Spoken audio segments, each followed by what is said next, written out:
I'd like to have our Congressman, Lou Barletta. If we can have Lou Barletta come up to the stage, let's give our Congressman a nice round of applause for a great job he's doing with fighting addiction, a great job for our area. Lou Barletta. Thank you. It's an honor to be here, and thank you all for being here. You know, I think there's a common thread for everybody here. I think we all know somebody. Our lives have all been touched by somebody with addiction.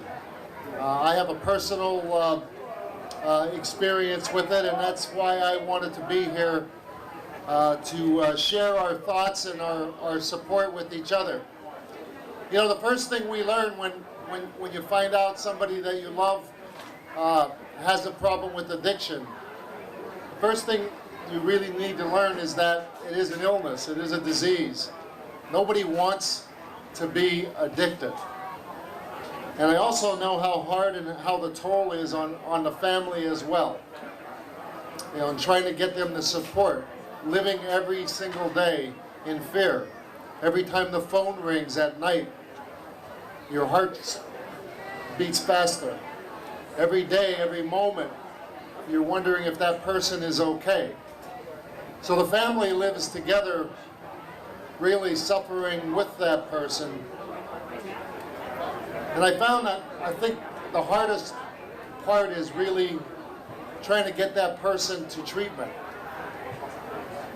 Because most will deny at first and don't want to seek out treatment. And you know that feeling is when you finally get that person to go. When they finally go to treatment, and you feel that that's the first piece of hope, not only for the person who's treated with, who has addiction, but for the family as well. That the person actually went out and is seeking help. But you know, the other fear is when they come out. What happens when they come out? And the fear that you always have afterwards.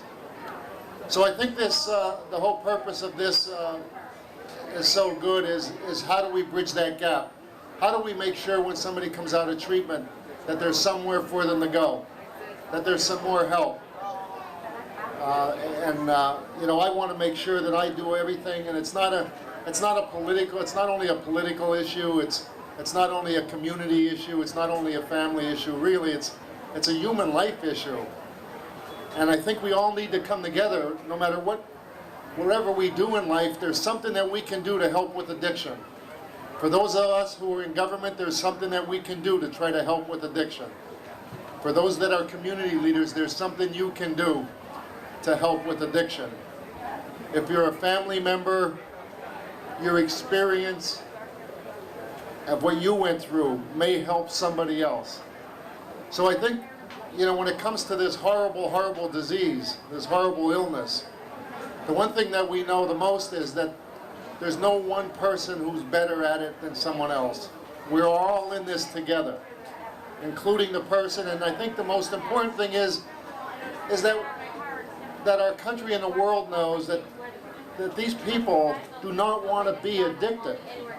They didn't choose addiction. It is an illness. So I'm here just to share my thoughts and show my support to all of you, to every single person here who some way, somehow have been affected by addiction. And I can tell you, as long as I can do what I can do to help, I will do that. Every day 100 Americans die. Every single day.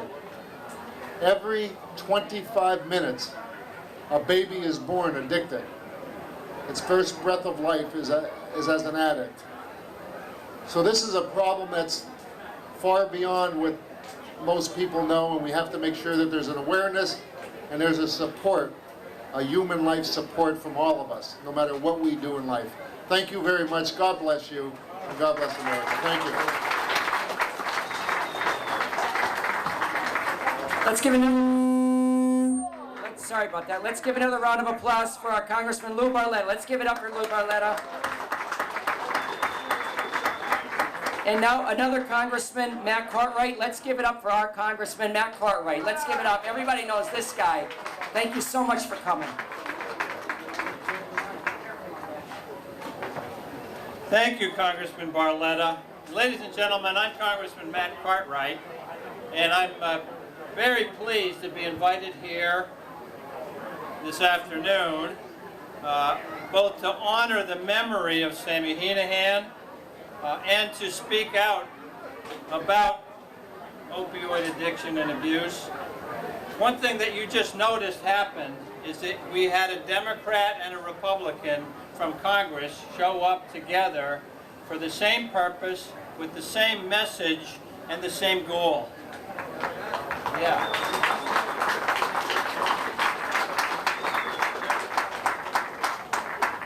And I'm here to tell you that there's a lot more of that goes on in Washington than you're aware of. That's one thing that they cannot do, is they can't sell newspapers saying, well, they're all getting along well this week in Congress. But it's true, we have weeks where we do that. In fact, this year we have passed about 24 bills that go to opioid abuse and addiction. 24 bills that address the problem that we're all here to talk about. I was the author of 2 of them. I was the Dem lead on H.R. 5892, which I introduced with Congressman Jason Lewis, a Republican from Minnesota, which establishes an advisory committee studying the impact of opioids in the workplace. I also am the author of the Access to Substance Abuse Treatment Act, which increases the availability of treatment for abuse of heroin and opioids, and also provides housing assistance for those going for treatment. Ladies and gentlemen, this year's omnibus appropriations bill, you know I'm on the House Appropriations Committee. This devotes more money toward opioid and heroin abuse and treatment and addresses addiction, more money than has ever been spent by the federal government on the issue. So I'm here to say we understand the problem, we get it, we're working together to fix the problem, because as Congressman Barletta correctly said, it's a disease, it's not a moral failing, it's not a crime, it's something that we can get together and treat appropriately, and we should be doing not only in the memory of Sammy, but everybody, all the other Sammys out there. I also want to finish by saying I give great credit to Governor Tom Wolf for the things that he has done, for the attention that he has focused on addiction and heroin and opioid abuse. Governor Wolf has devoted a great deal of money and effort. Now, I do a lot of town halls, and I did one town hall simply on opioid abuse in Coaldale, Pennsylvania. Governor Wolf found out about my town hall, and he sent a representative to describe the horrors of what happens to a family when opioid abuse takes over. Governor Wolf gets it, and he deserves a round of applause. Governor Tom Wolf, everybody.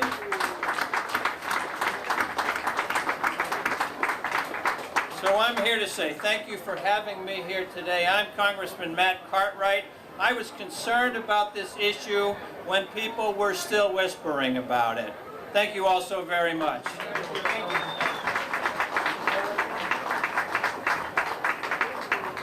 Okay, we'd like to call our senator up, Senator John Blake.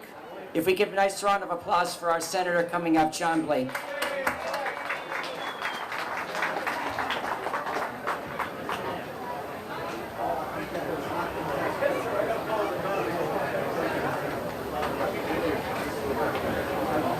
Hello, everyone. Thank you for the opportunity to address you, and thank you for being here today to raise awareness on addiction. I want to, first of all, send a shout out to Marty Heenahan. Marty, where you at? Thank you to Marty. Thank you to the Forever Sammy Foundation. Thank you to all the sponsors who supported this event today. Thank you in particular to the providers that are here, the social workers, the behavioral health professionals that provide care, provide services, provide treatment. How about a hand for the folks on the front lines? I also want to send a shout out to our President Judge, Lackawanna County Court of Common Pleas, Judge Barrace, and all the judges on the Court of Common Pleas, and County Commissioner O'Malley, Notariani, and Cummings, Barb Durkin, and the folks at the county that are doing extraordinary work in providing services. How about a hand for our county bar commissioners? Folks, you already heard Congressman Cartwright mention Governor Wolf. We just finished our budget on time, and we had a $47 million general fund appropriation to the Department of Drug and Alcohol Treatment. That's more than last year, and those dollars, as the Congressman said, leverage federal money to provide care to people that are suffering from this scourge, this illness that destroys lives and destroys families. So the governor has stepped up to keep this top of mind. We have designated centers of excellence. The Wright Center here in Lackawanna County is now a center of excellence for drug and alcohol treatment.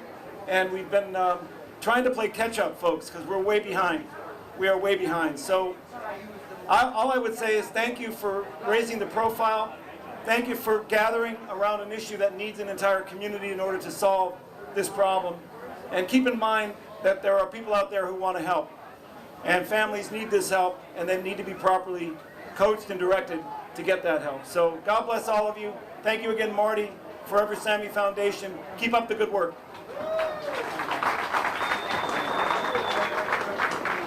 Again, let's give another round of applause for our Senator, John Blake. Good job. Thank you so much. And a good friend of mine with Nicolangelo and Trish, been with family members as long as I'm sober, and I want to bring up Trish Colangelo to talk a little bit about the family. And I've known she's been involved for so many years in helping the family, and she has such a great message.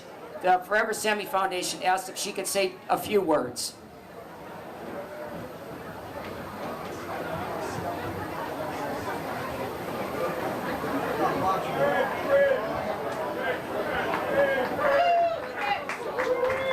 She's got a fan base. Let's give Trish another round of applause.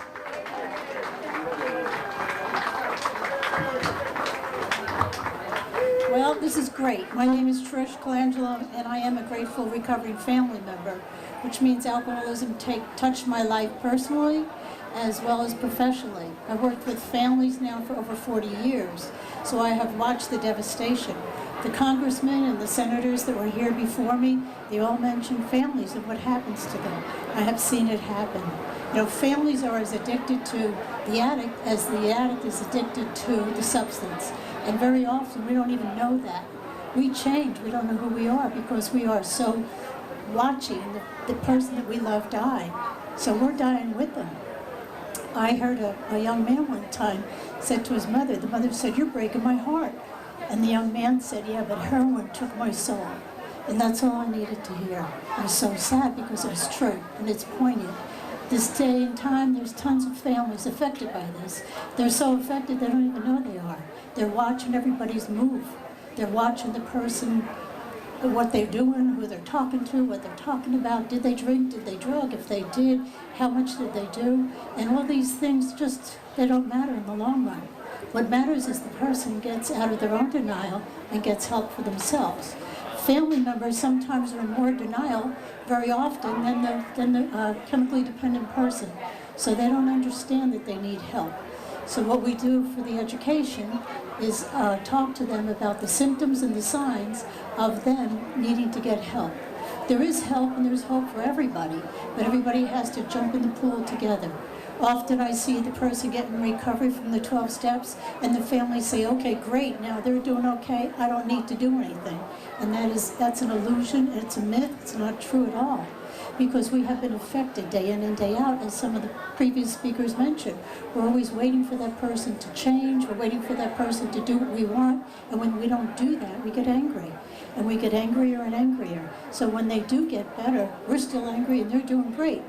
Very often that's what happens. And that's a sad thing because people still are not enjoying what they need to. Families are supposed to be harmonious. Now, of course, there's times when they're not. But for sure, they're supposed to be harmonious. We're supposed to love each other. We're supposed to take care of each other. And this addiction gets in there and splits us all apart. It makes the people that we once loved, we learn to hate them because we're so angry. We're so mad that they will not get better. Now, the person's waiting for us to stop screaming and yelling, and we're waiting for them to get better, and no one's getting help or education. The more education we all get about this, the better off we'll all be. We do this Families Helping Families, and that's about education and then presenting people with what they might look like to other people. And that's an eye-opener very often for families. Very often I hear the patient say, or the alcoholic say, I didn't hurt anybody but me. And that's their denial and that's their blinders on. Then they have to learn and understand that everybody got hurt by this. Everybody. One alcoholic, chemically dependent person affects 5 to 7 people in their daily life. Brothers, sisters, mothers, fathers, grandparents, children. Some of you might have come from an alcoholic family, and then you said, that'll never happen to me, I'm not going to do that. And you wound up, same situation, same case, addicted to something. And then people will say, how did this happen? How did this happen? Without information, without education, we just keep repeating that behavior through generations. Maybe some of you have seen your grandparents or your parents. We just keep repeating it until we get help. Sometimes the patient is more often willing to get help than the family member. So what we're doing here today, which is great, everybody coming together, everybody enjoying and seeing what sobriety can be like, families coming together, and children. Our children are being racked by this. We need to see and we need to show them that sobriety works, people change, and life can come back to the way it once was, or even better. Maybe not the way it once was, but even better than they ever dreamt it could be. So why don't we all jump in the same pool, get sober, get help for the family member, get help for our children. Our children need help just as much as we as adults do. So we're hoping that you will understand that, get help so everybody can move along and live, I don't want to say happily ever after, because I think that's the fairy tale, but at least we can live in the harmony with the people that we love. And that's my message for today. Thank you.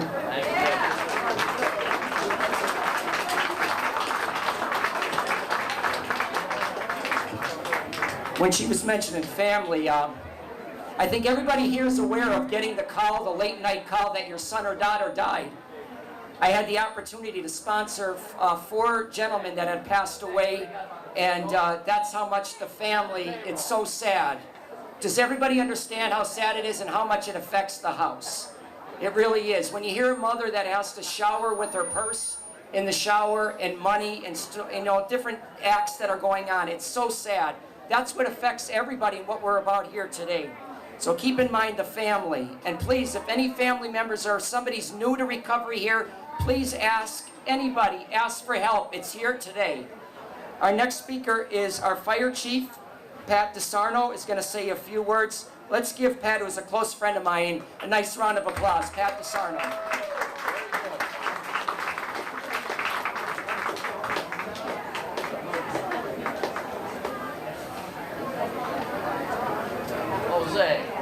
Hey, good afternoon, everybody. My name is Pat DeSarno. I'm the fire chief for the city of Scranton, and I am in recovery. And I'm going to keep my comments short and to the whole theme of this rally, to what we're here for this cause. You know, there was one thing that kept me out there, that kept me afraid, kept me from asking for help when I did, and that was my ego. You know, my ego fueled my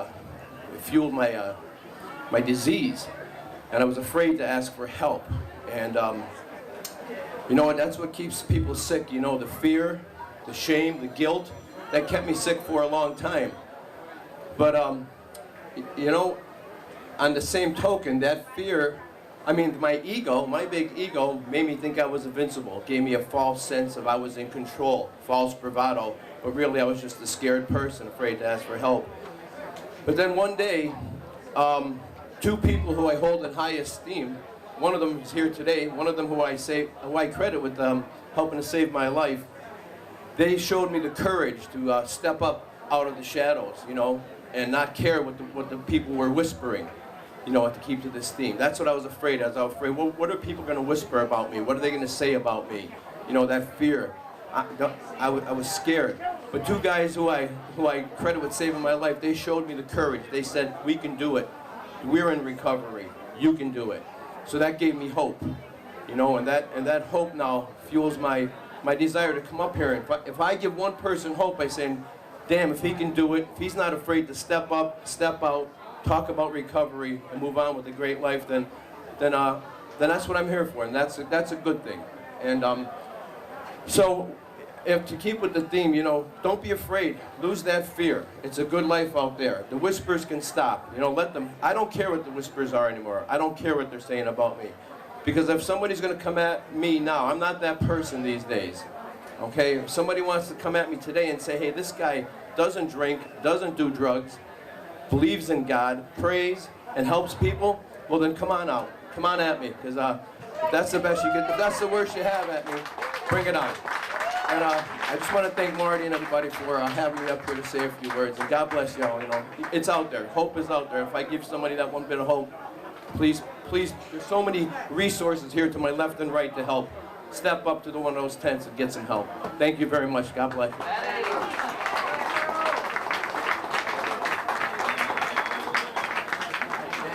Okay. I want to take a moment. I'll just make sure and have your attention when I present this next person. He's been in touch with me and Sean and the Forever Sammy Foundation. He's doing a hell of a job as district attorney. I see him every day on a daily basis. This district attorney's taking action. He's making major changes. And I really want to say for our district attorney, Mark Powell, please come up and say a few words because you are doing a very active job in the recovery community. Let's give him a big round of applause for a super district attorney. I really want to give him a nice round of applause from our recovery program. We thank this guy so much. Thank you all. I know in the recovery community it's important to be grateful. And today I'm grateful for Marty and Stacy and all they do for the recovery community. They are shining examples, and today is a great example of what could be accomplished when people make the right choices and choose recovery over addiction. As your district attorney, I've been exposed to a lot of very good people trying to tackle this problem. I'm actually a co-chair of our Lackawanna County Opioid Coalition, and there's some very good resources all together trying to solve this problem. But no one has the passion that Marty and Stacy have. No one does as much with limited resources as they do, and no one better represents the good of the recovery community that Marty and Stacy pulled together.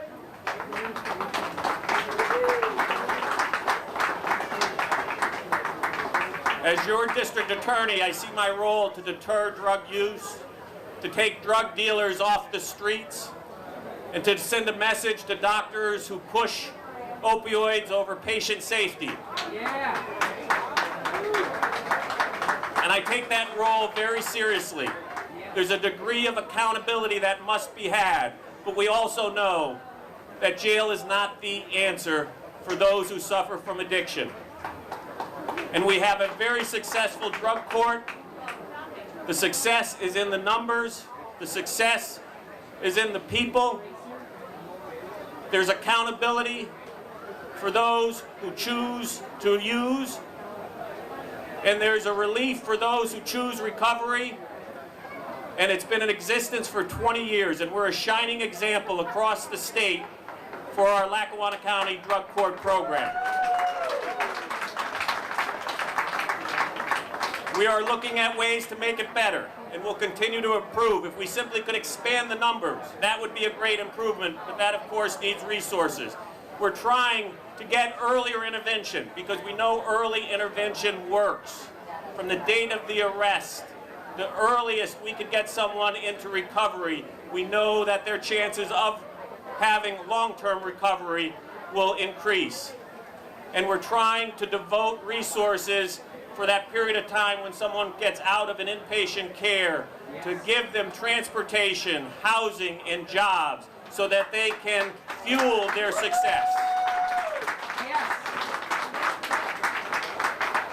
You should all be very proud. I know if you are suffering from addiction, it's difficult. It's a day-by-day fight. But there are people in this group right here that are shining examples of what could be possible. People who have been clean and sober for many, many years. many of them longer than they were addicted. So continue the fight. Know that the District Attorney's Office here in Lackawanna County is here to support you in your recovery if you choose recovery over addiction. And let's all make Sammy's memory proud today, and her parents, Marty and Stacy Heenahan. Thank you.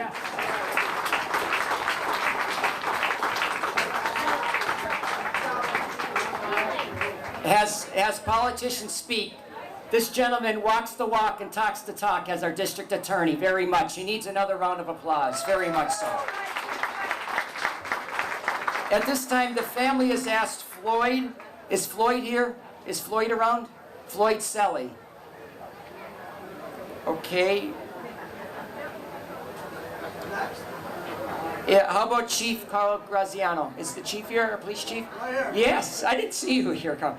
Again, let's give up, we're gonna ask our police chief, who's definitely out in the front lines, seeing stuff that goes on, and is gonna say a few words. Let's give our police chief for the Scranton Police Department, who is overwhelmingly sees the fight right on the front lines with all of his police force in the city of Scranton. Let's give it up for Chief Carl Graziano. Let's give it up for a nice round of applause.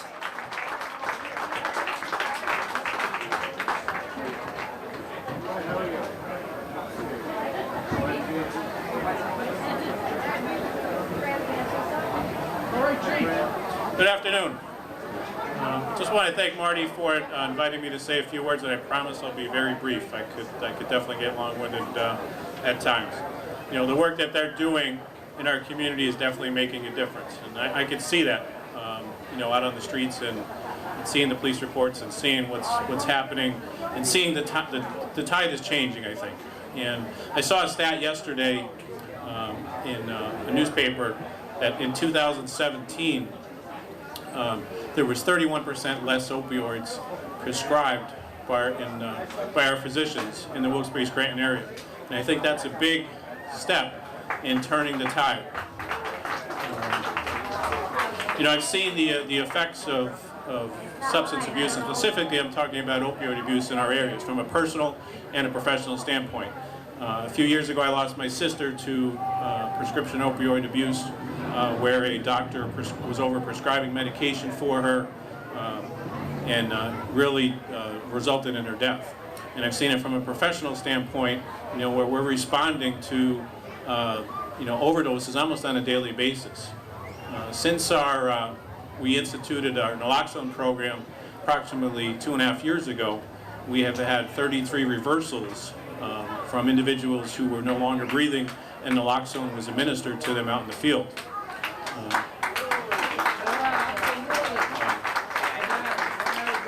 And that's a big step. You know, these individuals who, and it's a medical, let's make no doubt about that, this is a medical condition that is out there, and that's something that we're changing. You know, in the law enforcement community, change doesn't come easy. It really doesn't. And officers, I could see the tide changing, where they're looking at this now from individuals who are addicted to drugs and alcohol are suffering from a medical condition. And that tide is changing. You know, if we, in the criminal justice system, if you're going to put someone in prison who is addicted to a substance, when they get out of prison without anything in between, they're going to come out addicted to a substance. And that's not good for them, and it's not good for society, and it's not good for this issue.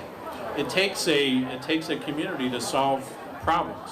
I speak about that all the time on crime issues, that the police can't solve crime by themselves. It takes a community to get involved. And what you see here is a community getting involved and fighting what I believe is one of our biggest issues in our times right now, with certainly drug and opioid addiction. And this community is really making a difference. I mean, you could see it. I've been here the last, this is year 3, I believe, and it's getting bigger, and the word is getting out, and people are really taking this problem on, taking it on straightforward. You know, and another statistic I will throw out, how it really tells the problem that we're in. You know, the United States makes up almost 5% of the world's population. 5% of the citizens of the world are from the United States. but we use 80% of the world's opioids. 80% from 5% of the world's population. That is to me, that's an amazing statistic that shows what the problem is. So that statistic that I said at the beginning when I talked about in 2017 that doctors are now prescribing 31% less than they did 2 years ago, I think that's really is going to make a difference. So I was just here to tell you that you certainly have the support of the Scranton Police Department, and we're doing what we can to help with the opioid problems. And like I said, we're changing the way we look at this problem in our society. And anything we could do, and certainly with Marty, Stacy, Sean, what they're doing in the community is making a difference, and I want to commend them for what they're doing. It's really a courageous task that they take on. They're really honoring Sammy, and the lives that they're changing and the lives that they're saving is immeasurable. So I want to thank them for that, and thanks for inviting me today.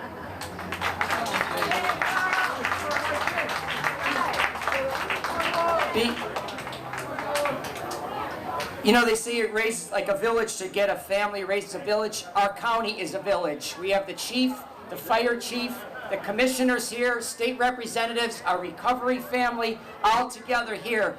Before I bring up the commissioners, being involved in the county a little bit, we had the tombstones. They collect the data. Our county commissioners did. Our county commissioners had a press conference right in front of that building and swore on their oath to take on the drug pharmacy companies, the first commission in the state of Pennsylvania, and I think in the state of the United States, to want to fight the pharmaceutical companies. Every day, our commissioners are asking these questions, and they needed to be applause for our commissioners. Give them a nice round of applause. Pat O'Malley, Lori Cummings, would you please come up and say our commissioners for fighting the fight and helping recovery. Come on up and say a few words. Thank you.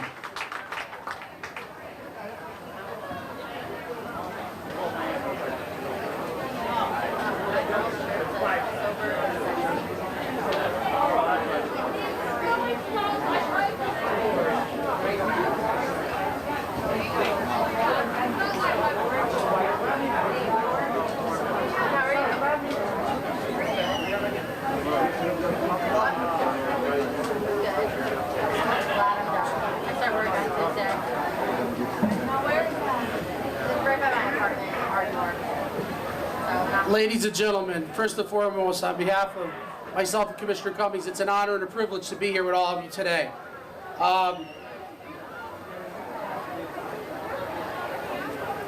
3 years ago, a young superstar died. And I had known her parents since they were teenagers. And I'd never seen this before in my life, and I've never seen it since. They were one of the first families to put in the paper that their dad died from her addiction, because they didn't want her death to be in vain. And they didn't want any other family members to go through this. And they didn't want this to be in the dark any longer, because it was that dark, dirty secret, whether it was alcoholism or it was drugs. And they came to see us at our office. And it was, I'm telling you, it was only 3-4 weeks after poor Sammy had died. And it was Stacy and Sean Bingham and Marty. And they started talking to us about having this event on her birthday in July. They weren't gonna, there's two things that the parents could do at this point. You could either go up and roll up in the corner and give up, or you could fight. Marty and Stacy chose to fight, and their son Marty Jr.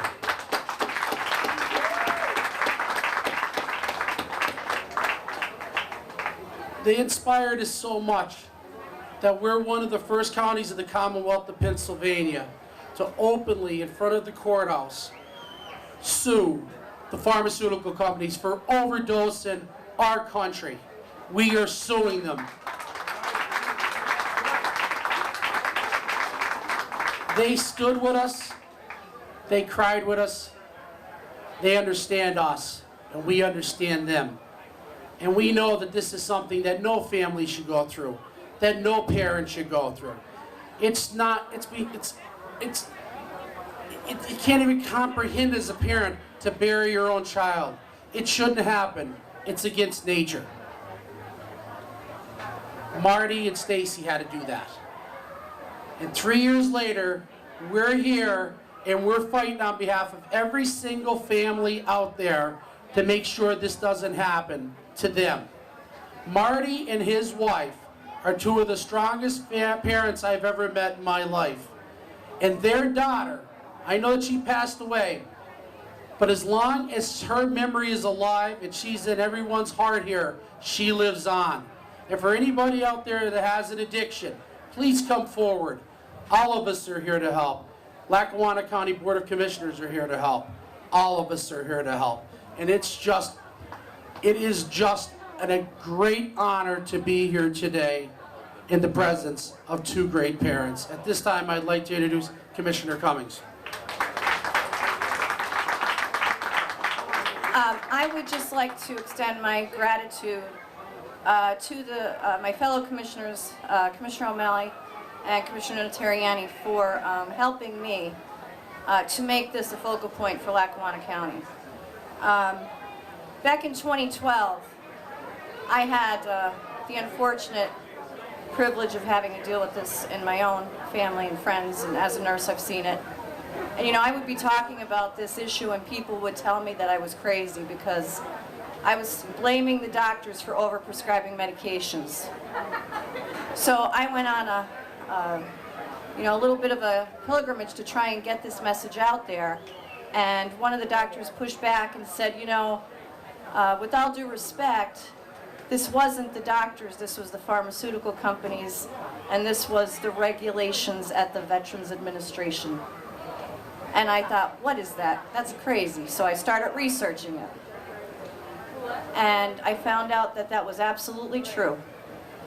And that Purdue Pharmaceuticals went out on a big marketing campaign claiming that the government and America was not treating their veterans for pain well enough, and that they had come up with the medication that is not as addictive and should be utilized in that treatment. And they literally got pain listed as a vital sign at the federal level because of this propaganda campaign. And no one saw it coming. We had a pain scale from 0 to 10 with smiley faces and frowns depending on how bad the pain was. And this was the result of that campaign. Here's where we are today. And the statement goes, you know, those who don't know their history are doomed to repeat it. And we are going after the pharmaceuticals. I had the opportunity to, as commissioner, and with the support of my fellow commissioners, to go out to National Association of County Organizations and speak my mind on the fact that we should be suing the pharmaceuticals to pay for all the damage they have done throughout our county, and for all the help and resources that we have to make available to our citizens, which we don't mind doing, but why can't they be held accountable? And I brought that message back. Commissioner O'Malley and Commissioner Terriani were fully behind me with that, and I have to thank them for completely supporting me with this agenda on getting that message out. And then with the Henahans coming to us, they brought their beautiful daughter. Their beautiful daughter is on our shirts today. And she must be remembered. And the only way to remember how this started is to have a face to put to it. And the Henahans had the wherewithal and the love for their daughter to let our community see her face as that shining example of what can happen when we're not paying attention. And that's the facts. We need to change this. This has personal responsibility, and they represent that. They talk about that all the time whenever they have meetings. And we're stopping it through rallies like this. And doctors are learning, and the government's learning, and the AMA has now stopped utilizing pain as a fifth vital sign. Now the federal government has to change it. And trust me, I'm still fighting for that one, and I hope you all are too. So that's your history, and that's how we got here. And that's why you're seeing across our country, more and more lawsuits are happening against these pharmaceutical companies. And we must remember to never ever allow this to happen in our country again. Never again. And we need to help those that have been addicted to this medication through no fault of their own, because this was propaganda and lies put on the American citizens, and it should have never happened. Don't ever let it happen again. Thank you all so very much. God bless you all, and God bless Marty and Stacy Heenahan.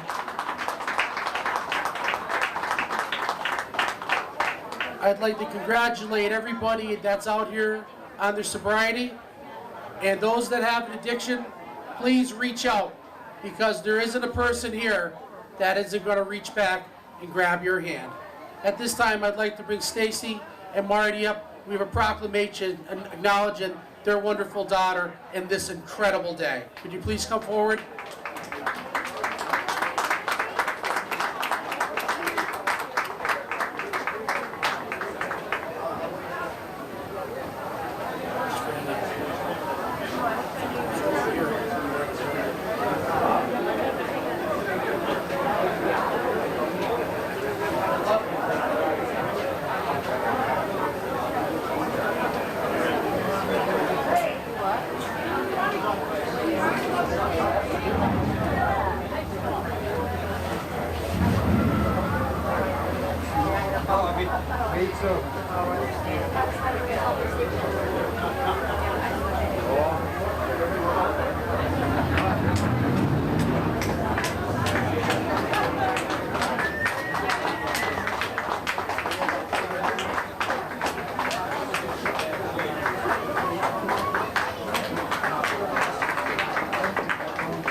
To Marty and Stacy Heenahan, our heroes.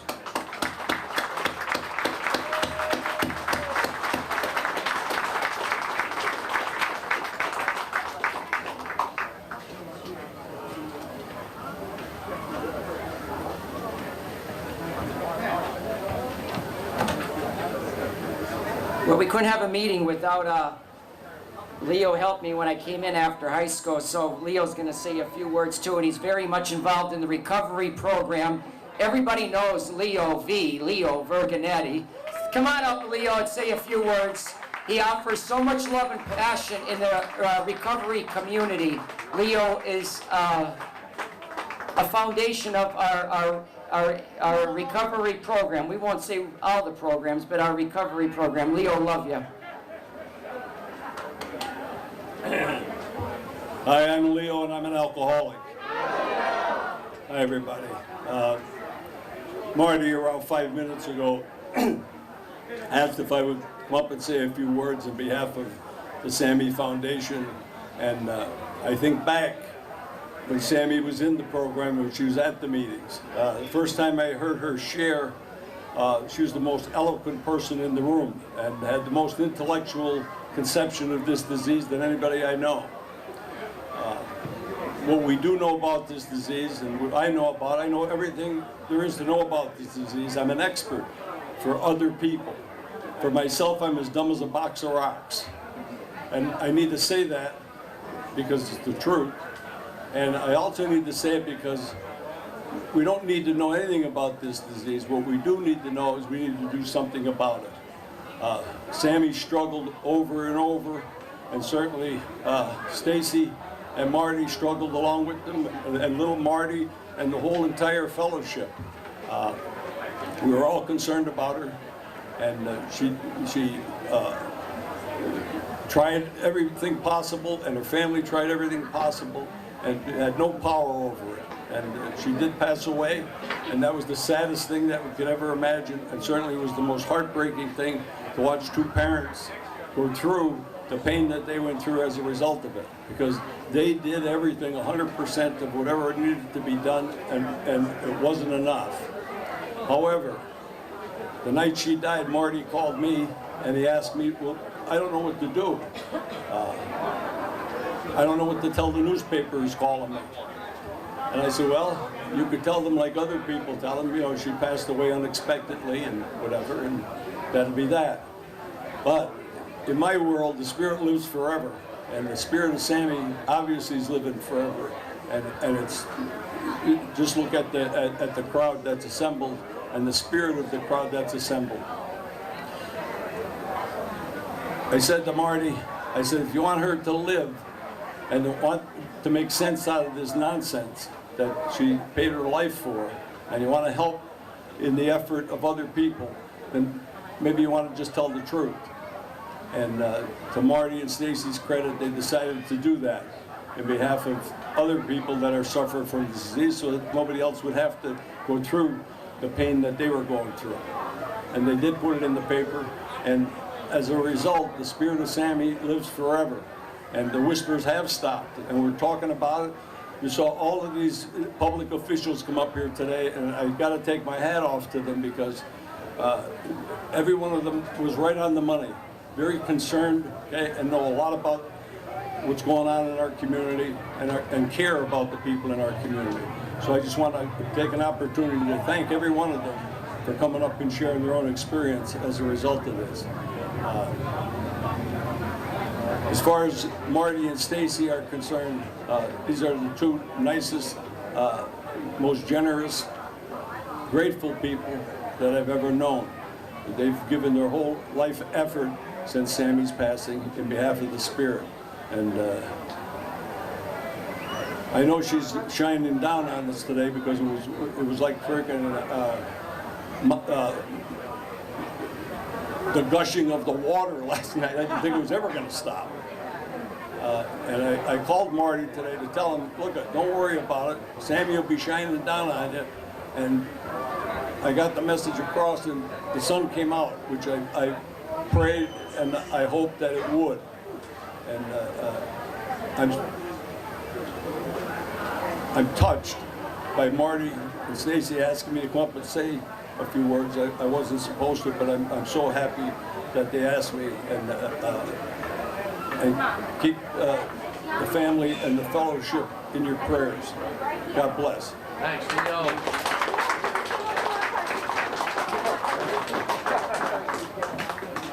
Okay, at this time, we have a Philadelphia Phillies pitcher that a lot of people were thrilled to have him come on board here. Paul Fletcher. Is Paul here? Is Paul here? Okay, Paul didn't make it. How about our CEO of Blueprints, Chris Dreisbach? Is Chris here? Let's give a nice round of applause for our CEO, Chris. He's going to say a few words on Blueprints. Thank you.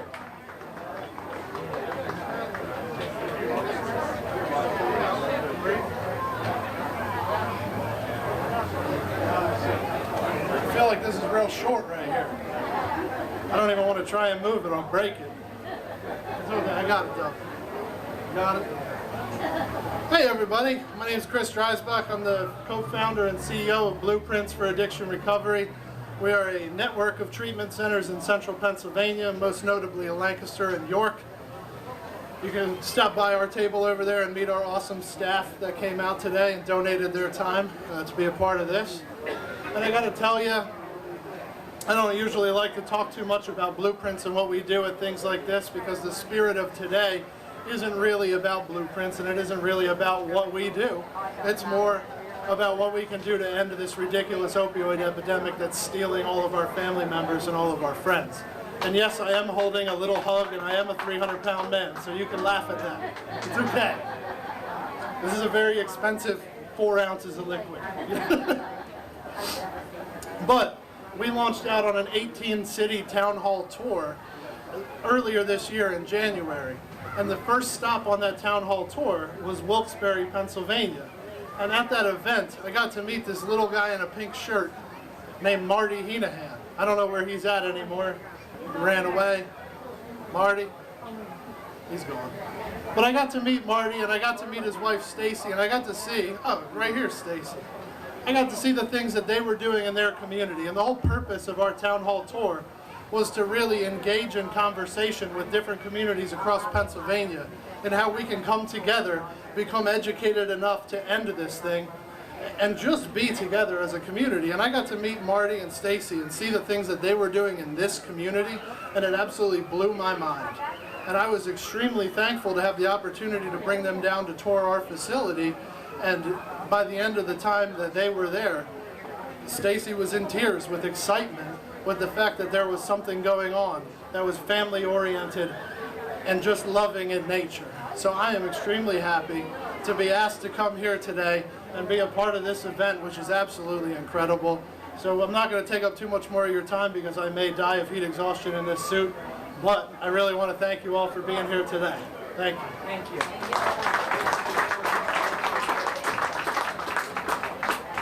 So before I introduce our Judge Barres, who's right on the front lines with his program, with his color treatment program, I didn't introduce myself. Again, I'm Doug Long. I'm a recovering addict, alcoholic since I've been in high school. So my story is very simple and very quick. And this is where I want to say to Judge Barres, before I bring Judge up, is my childhood was unspiritual, but I loved to sing with the microphone when I was a kid. But that got replaced because I thought I was a meth addict. When I was 16, I was going to be a future chemist. But that was the devil. And there's evilness in the drug and alcohol world. Can we all agree to that? There's nothing spiritual about Dougie when he picked up. But talking about spirituality and bringing Judge Barres up, his program that I've watched for years, I have several youth that are going through the color system and a lot of people here that have turned their lives around, Judge. I have two gentlemen now that look up to the program. They're not they want to be a part of the program and the color system because I see a spiritual change in them. And Judge, you see that every day on the bench. With the committee you have, your group and your program, you're seeing people change their lives. And that's because of Lackawanna County, and I want to give them a great round of applause for the program they have set up. Because some of the gentlemen that I have seen is spiritual, and that's what keeps the judge going. I can't say no more than that. So Judge Barres, the community thanks you. Your lead role in the program that you set up, and your open the box thinking of your program for the recovery program needs a big round of applause because you do walk the walk and talk the talk. Let's bring up Judge Barres. And the dog, Henry. We can't forget him. We all love Judge Barres. Again, thank you, Judge. And the dog, Henry.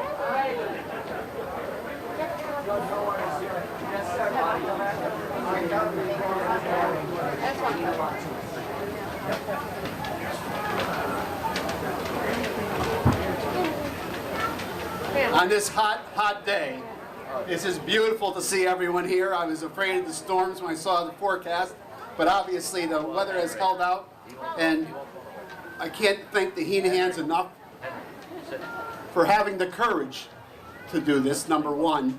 But second of all, the follow-through. This has not been a one-time flash in the pan. They followed through on it all year long. My message is very simple. Addiction is treatable. Overdose is preventable. Treatment courts work, and we have a responsibility to expand those courts so it covers all of the individuals that are eligible to get in it. We are failing a lot of people in Lackawanna County. We need more probation officers, and we need more treatment, and we have to make sure the people that are violate because of addiction and use have a courtroom to go to, and more importantly, have a treatment bed to go to. And that's what we need to start working on more importantly.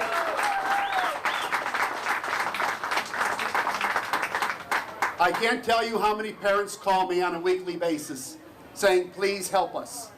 And the message that they have is quite simple. They can't do it alone. And to steal a line that it takes a community or it takes a village, it truly does. And it takes all of us to make sure that we're helping those that are suffering, whether it be from addiction or mental illness, but that we have the capacity to take care of them.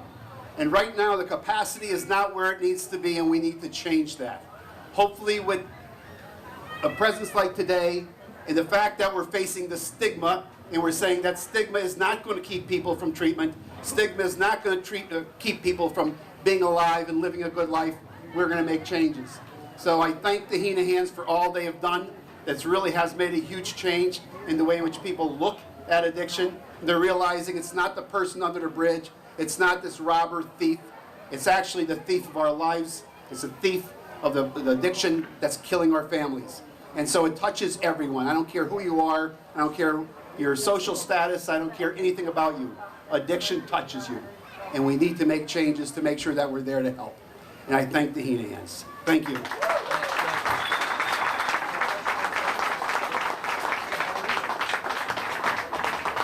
Thank you so much, Judge. At this time, we're going to bring up our co-founder of the Sammy Heenan Foundation, Sean Bingham, and Angel Cowley. She's involved in the program also with the Forever Sammy Foundation. And Sean, who I watched for 30-some years, and I ran the other way if he was coming down the sidewalk. I don't know if you can understand and relate that. Sean celebrated 8 years, and that's a spiritual move in the world, to say the least. So Sean is going to take the role here a little bit and say what Angel is. Angel, you're involved in a little bit. I don't know at all if you could say Angel a little bit. Okay. Hi, my name is Angel. I'm the secretary of the Sammy Foundation. And I came into the organization on the first year. I met Stacy and Marty for the first time. And Stacy said to me, "You watch this table and don't move. I have to go."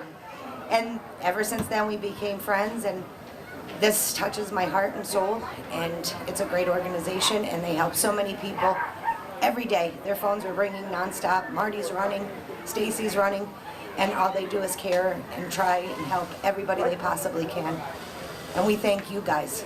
It's because of you all of this goes on and everybody is helped. So thank you guys so much, and thank you everybody that's here that support this foundation, because it's a great foundation. I love you guys. My name is Sean. I'm a grateful alcoholic. I'd like to thank everybody for coming, the commissioners, District Attorney, Chief of Police, Fire Chief, Judge Brace especially. You know, I've had dealings with Judge Brace for over 30 years. When he was a District Attorney, I had run into some problems at a real young age, and I continue to do so because I kept on doing what I wanted to do. And I was one of the first people in Judge Brace's drug court back in 2002. And I wish I could stand here and say to everyone that it was successful. I failed. The program didn't fail me. I chose to do what I did, and I ended up where I was at.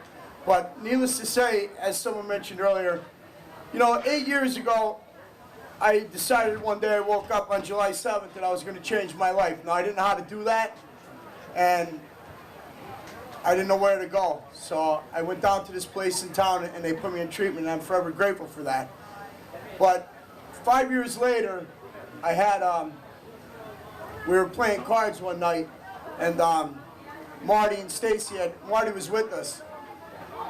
Long story short, we found Sammy Heenan that night, and I knew nothing else to say to them in this parking lot, and it was 1 o'clock, 12 o'clock at night, and I saw two parents that were broken down. They were broke. Stacy fell right to the ground, and I held Marty, and I said, "Marty, there's nothing else we could do.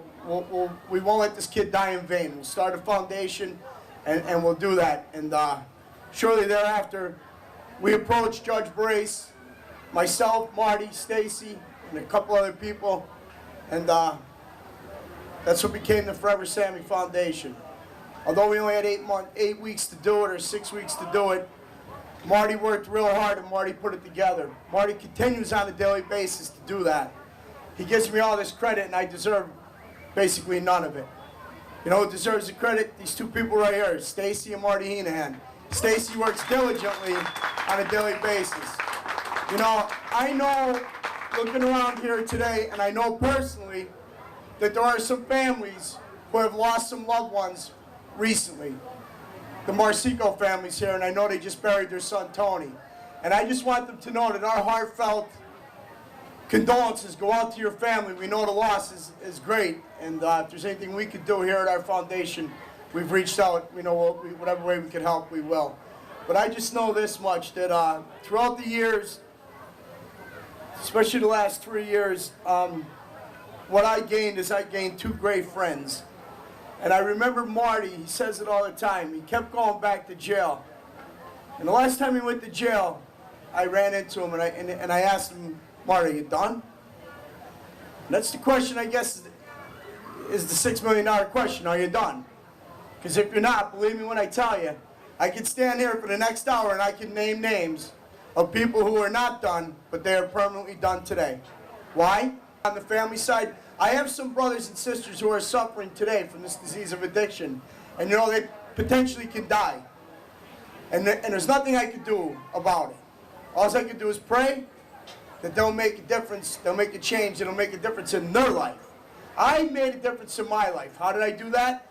By going to Alcoholics Anonymous, talking to God on a daily basis, talking to sober people, joining a home group, getting involved. These are all the things I was told to do 34 years ago when I met Nick Colangelo from my first overdose. Roll the tape forward, I had 17 overdoses. I'm not proud of it, but what I am is I'm happy to say I'm a survivor from a disease that wanted to take my life. And everyone here today who is suffering from disease of addiction, I don't care what it is. I remember getting a phone call from Overeaters Anonymous. They're here with us today. Why? Because addiction does not discriminate. I don't care what it is. And you know what it'll do? It'll cross county lines. If you think it just happened in Lackawanna County, you're crazy. But here's what I can tell you on a positive note. Since our foundation 3 years ago, we have helped place 52 people in a rehab or in a transitional living. Since then, Marty and Stacy even stepped it up and they opened up 2 transitional living houses for men and for women. So Marty and Stacy, congratulations on doing this hard work. Believe me, I know it's not easy. And I know, Stacy, I know you work hard. I love you.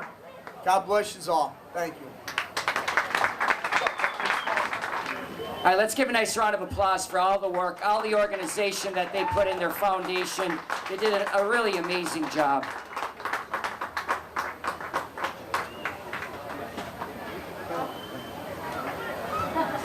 Hi everybody, my name is Marty Heenahan. I am one of the co-founders of the Forever Sammy Foundation. I am also an alcoholic and a drug addict who, through the direction and guidance of people who have gone before me, been able to find a way to live my life substance-free, one day at a time, for a couple of years now. This here is my wife, and you will never know what she sounds like in public. I promise you that, because she will never say a word. But this is Sammy's mom. This is my Stacy. This is the rock behind the Forever Sammy Foundation.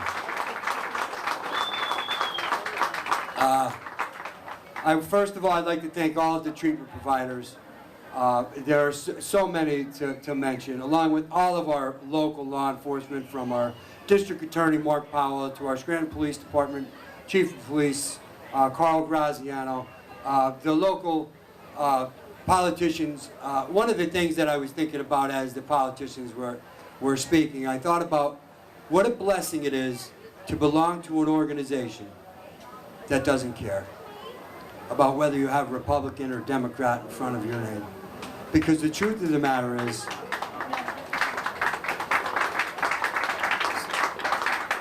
the truth of the matter is this, as a friend of mine told me a long time ago, it's important for me to remain humble and realize that I don't have all of the answers, and that I have to be open-minded enough to be willing to listen to the message from everybody. And when I do that, it makes me much more available to receive the blessings from everybody. And so I'm fortunate and blessed to be able to say that that is what the Forever Sammy Foundation represents. And it encompasses all walks of life, and it doesn't matter any type of affiliation that you may have outside of this. Our primary mission is to help financially bridge the gap for people leaving treatment that otherwise may be homeless. I know for a fact that I can take somebody from this lawn today and we can get them into a treatment facility and we can get them the treatment that they need. However, when that insurance runs out and they say that's it, we're done, that treatment provider has no alternative other than to say, good luck, we've done everything we could do as a treatment provider. And then that person is left to decide, where do I go from here? And so we recognized that gap, and we decided that that's what our mission was going to be. We financially bridged that gap to the best of our ability for those who've successfully completed treatment, who has done what was required, has shown a willingness to change their life, and it's been a pretty colorful ride. We've got an opportunity to meet some really great people. We've got an opportunity to express ourselves, as my friend and one of my mentors, Leo Vergnetti, always tells me. I have absolutely zero power over how other people talk about me, treat me, or talk about us, but I have 100%.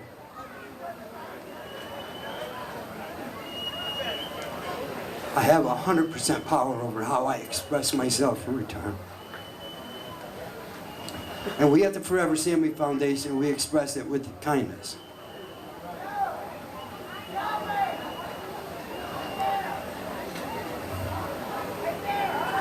My little girl Sammy was the best thing. She gave me the mic. That was probably her. That's her. I think it blew out. Okay. Yeah, I really don't need a microphone anyway. Who am I kidding, right? The thing was off the whole time. No. Sammy gave me my favorite titles with the day she called me Dad. And I thought that was going to change my life.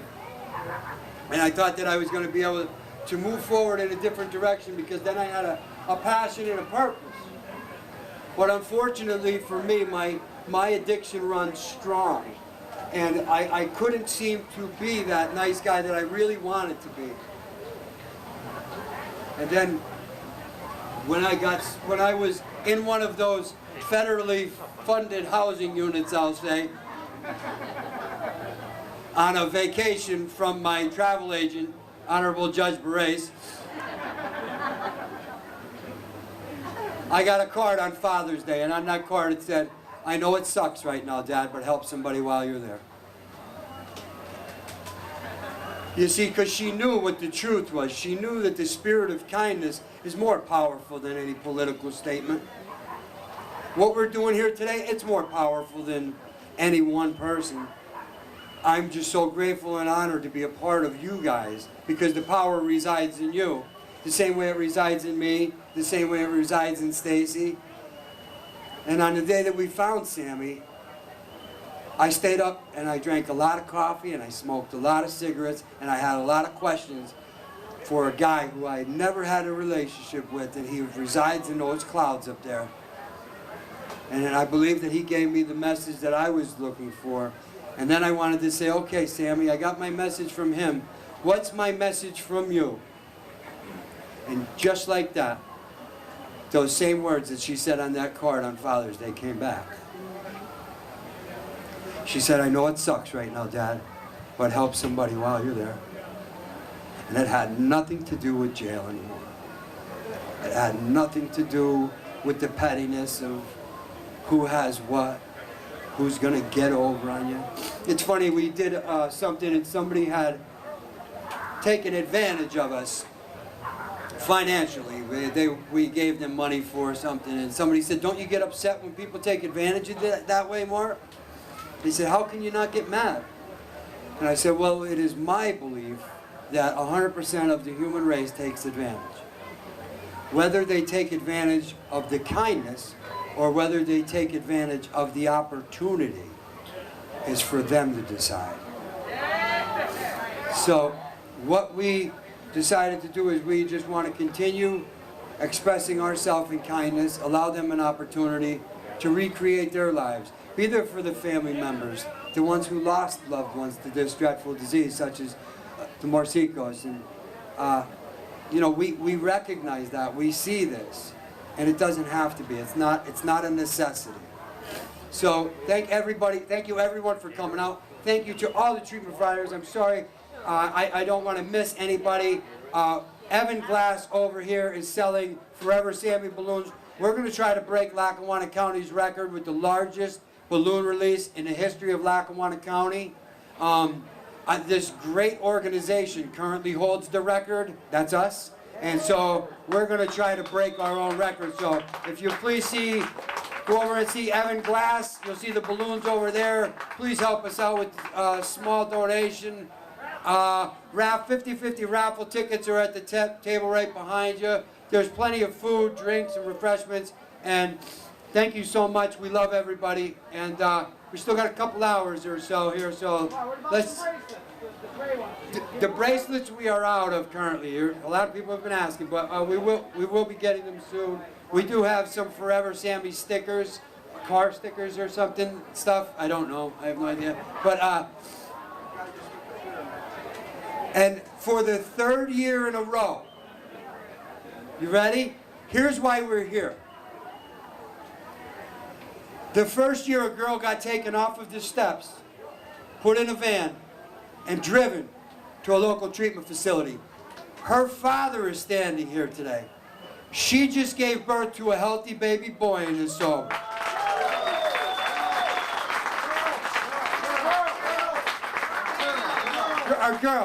Girl, I'm sorry, it's girl. Here comes the tomatoes. Last year, a person left here and went directly to a local treatment facility. I haven't been able to follow up with him, I don't know. But just now, 5 minutes ago, a kid just got into a car and he's on his way to Pyramid. So, and where I come from, that's a home run. So, thank you everybody for coming out. Please feel free to continue to bounce around in houses, I guess. I don't know. Thank you.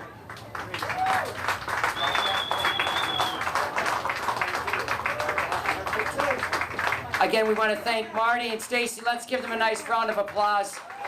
But also their committee.